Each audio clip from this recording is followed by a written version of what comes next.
অবশেষে কনে দেখার আলো নিয়ে বড় সিদ্ধান্ত।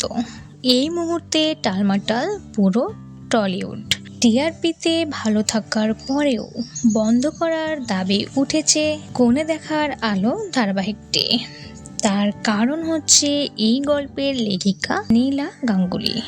রাহুল ব্যানার্জির মৃত্যুর জন্য প্রোডাকশন হাউস এবং লীলা গাঙ্গুলির নামে একাধিক এফআইআর দায়ের করা হয়েছে। এমন অবস্থায় নীলা গাঙ্গুলির অন্যান্য ধারাবাহিকগুলি বন্ধ করা হয়েছে।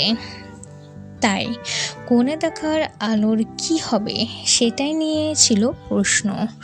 অনিশ্চিত হয়ে পড়ে কনে দেখা আলো ধারাবাহিকের ভবিষ্যৎ। তবে কী সিদ্ধান্ত নেওয়া হলো কনে দেখার আলো ধারাবাহিকের জন্য? অর্গানিক স্টুডিও থেকে চলে যাচ্ছে জি বাংলার প্রোডাকশন হাউসের অধীনে, অর্থাৎ প্রোডাকশন পরিবর্তন করে জি বাংলা নিজের অধীনে চালাবে কনে দেখার আলো ধারাবাহিকটি। দেখা যাক পরবর্তী লেখিকা কে হয় এবং গল্পে কি পরিবর্তন নিয়ে আসে। তো বন্ধুরা, আপনাদের এই বিষয়ে কোনো মন্তব্য থাকলে অবশ্যই কমেন্ট করে জানাবেন।